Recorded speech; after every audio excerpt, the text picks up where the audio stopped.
El tema de estas navidades va a ser lo caro que te ha costado todo, lo que han subido los precios. Ya sabes, estas navidades vamos a hablar de la inflación.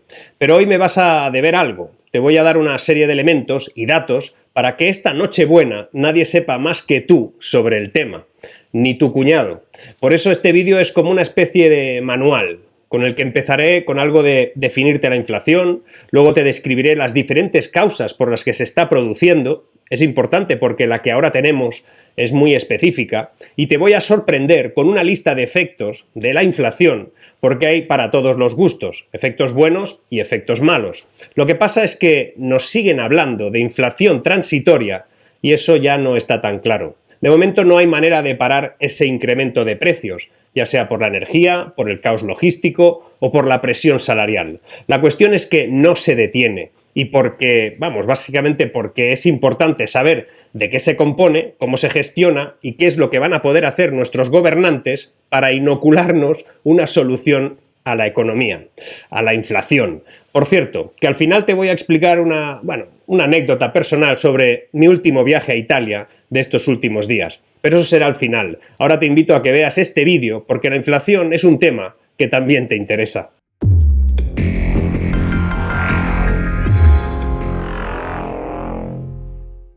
La inflación es la disminución del poder adquisitivo de una determinada moneda a lo largo del tiempo, una estimación cuantitativa de la tasa a la que se produce la disminución del poder adquisitivo y que puede reflejarse en el aumento del nivel de precios promedio en una canasta de bienes y servicios que se selecciona en una economía durante un periodo de tiempo. El aumento en el nivel general de precios a menudo se expresa como un porcentaje y significa que una unidad de moneda efectivamente compra menos que en periodos anteriores. Pero vamos a entender la inflación. Si bien es fácil medir los cambios de precios de productos individuales a lo largo del tiempo, las necesidades humanas se extienden más allá de uno o dos de esos productos. Las personas necesitan un conjunto grande y diversificado de productos, así como una serie de servicios, para llevar una vida más o menos normal, cómoda. Eso incluye productos básicos como los cereales, productos alimenticios, metales, combustibles, servicios de cualquier tipo, electricidad, transporte y servicios como la salud, entretenimiento o mano de obra. En teoría, lo que llamamos imprimir billetes, que se conoce como monetarismo, es una teoría que explica la relación que hay entre la inflación y la oferta monetaria en una economía.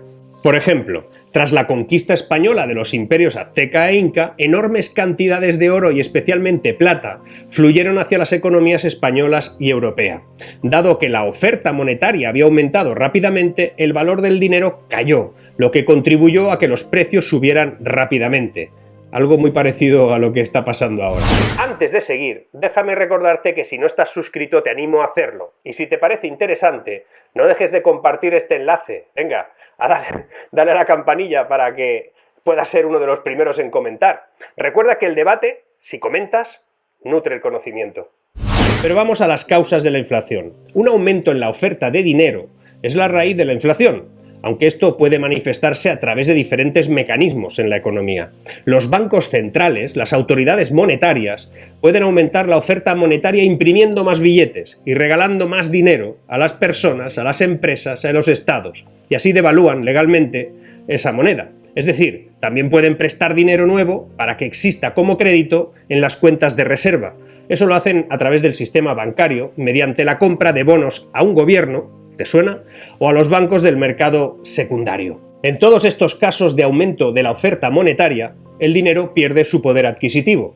Los mecanismos de cómo esta inflación se puede clasificar estaría por lo menos en tres: inflación de demanda, inflación de costos y la inflación estructural. Te voy a definir estas tres. Para empezar, la inflación por demanda, o sea, la inflación impulsada por la demanda, se produce cuando un aumento en la oferta de dinero y crédito estimula la demanda general de bienes y servicios en una economía para que aumente más rápidamente que la capacidad de producción de la propia economía. Esto aumenta la demanda y conduce a subidas de precios. Con más dinero disponible para las personas, el sentimiento positivo del consumidor conduce a un mayor gasto. Y este aumento de la demanda eleva los precios. Crea una especie de brecha entre la oferta y la demanda, con una demanda más alta y una oferta menos flexible, lo que se traduce también en precios más altos. Existe otro efecto, el efecto de aumento de costos. La inflación de costos es el resultado del aumento en los precios que operan a través de los insumos del proceso en una producción. Cuando las adiciones a la oferta de dinero y crédito se canalizan hacia un mercado de productos básicos u otros mercados de activos, y especialmente cuando esto va acompañado de un choque económico negativo en el suministro de productos básicos clave, los costos de todo tipo de bienes intermedios también aumentan. Existe una tercera, la inflación incorporada. La inflación incorporada está relacionada con las expectativas de adaptación, la idea de que la gente espera que las tasas de inflación actuales continúen en el futuro, pues hace que aumenten los precios. Y a medida que aumenta el precio de los bienes y servicios, los trabajadores y otras personas, empresarios, autónomos, esperan que continuarán aumentando en el futuro a un ritmo similar, y entonces demandan más costos o salarios que sean más altos para mantener su nivel de vida. El aumento de sus salarios resulta en un mayor costo de bienes y servicios, y esta espiral de precios y salarios continúa cuando un factor induce al otro y viceversa. Esto sí que te suena. Y aquí aparece el IPC. El IPC es una medida que examina el promedio ponderado de los precios en una canasta de bienes y servicios que son de primera necesidad para un consumidor. Incluyen transporte, alimentación, atención médica, entre otros. El IPC se calcula tomando los cambios de precio de cada artículo en esa canasta predeterminada y en función de su peso relativo en toda la canasta.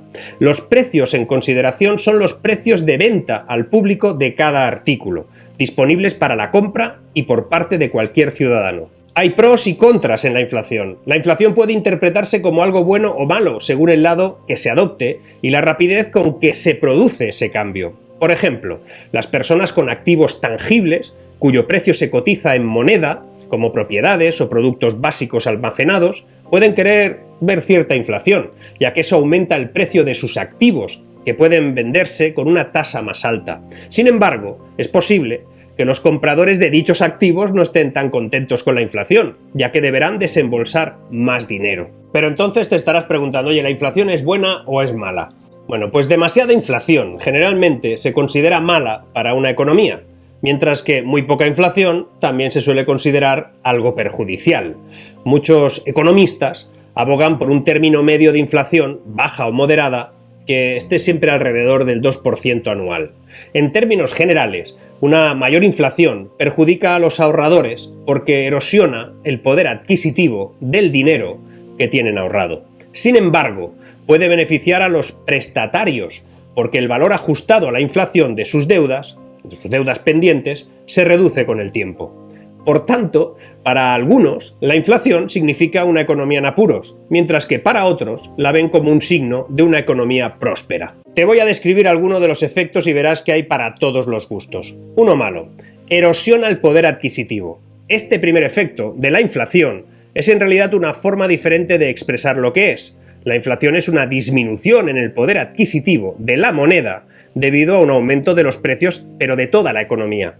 En la memoria todos tenemos, por ejemplo, el precio medio de una taza de café cuando costaba 80 pesetas, medio euro. Hoy la tienes que encontrar incluso triplicando su precio. Tal cambio de precio podría haber sido posiblemente el resultado de un aumento en la popularidad del café, o en años de devastadores sequías en una región clave de cultivo de café. En esos escenarios, el precio del producto de café aumentaría, pero el resto de la economía seguiría prácticamente sin verse afectada. Ese ejemplo no calificaría como inflación, ya que solo los consumidores más adictos a la cafeína experimentarían una depreciación significativa en su poder adquisitivo general. Un segundo efecto, o consecuencia, buena, fomenta el gasto y la inversión.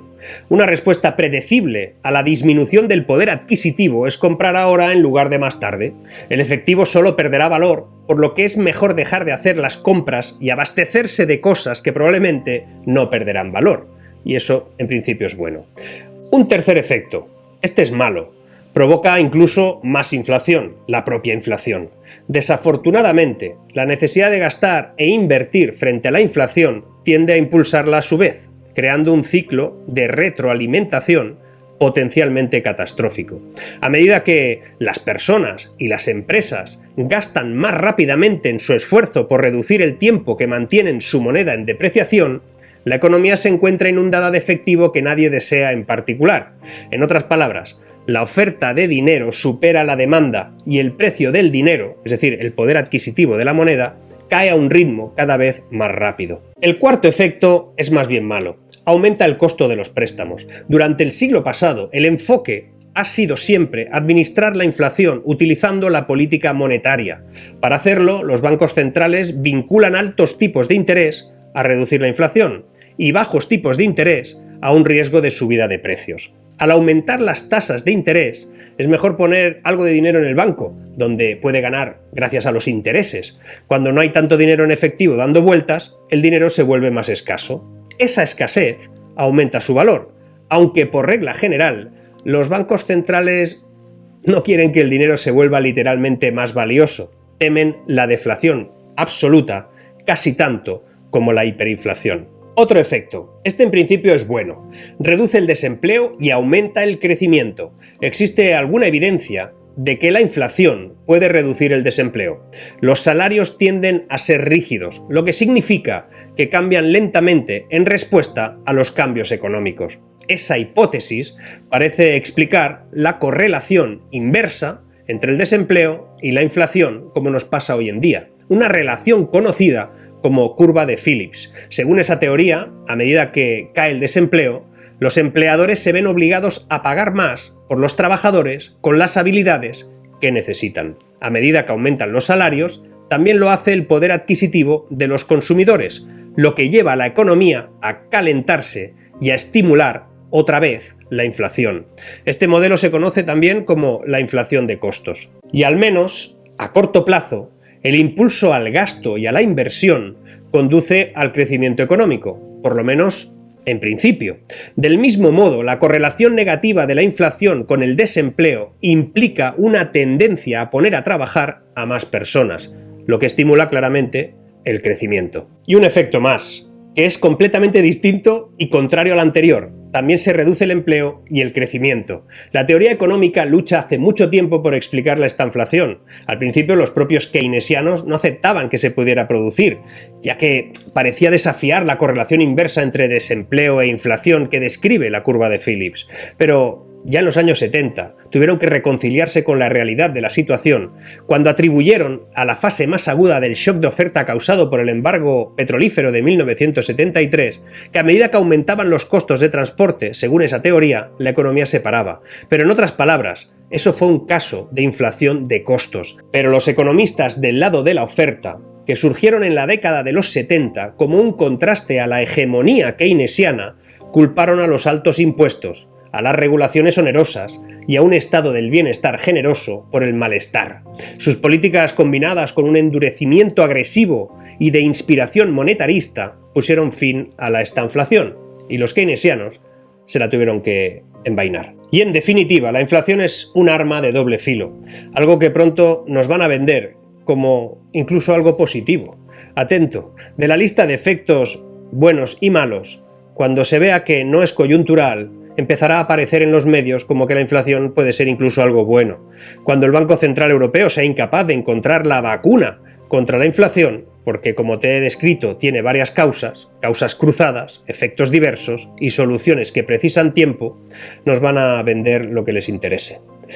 Ellos dicen que la inflación se revisa al alza debido a fuertes factores transitorios, a la interacción del aumento de los precios de la energía y de las materias primas, los cuellos de botella en la producción y del auge de la demanda, tanto en la Unión Europea como en el extranjero. Por eso dicen que les están presionando al alza los precios de los consumidores hasta situar la inflación en cifras que no se ven desde hace 30 años.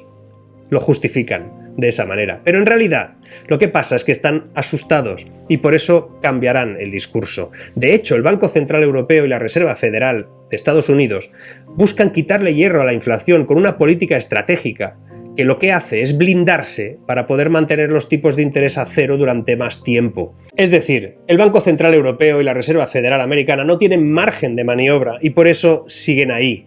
Se va a empezar con retirar estímulos, luego dejarán de comprar deuda y finalmente, cuando nada funcione, porque se pasaron con la impresora de billetes, tendrán que subir los tipos de interés. Y ahí empezará la verdadera fiesta. El Banco Central Europeo habla de luchar contra un virus inflacionario temporal y moderado. Sería interesante saber qué es para sus señorías temporal y moderado, porque ya llevamos tiempo suficiente para hablar de que se han quedado sin vacunas para la inflación o ya les va bien que se propague. Vete tú a saber.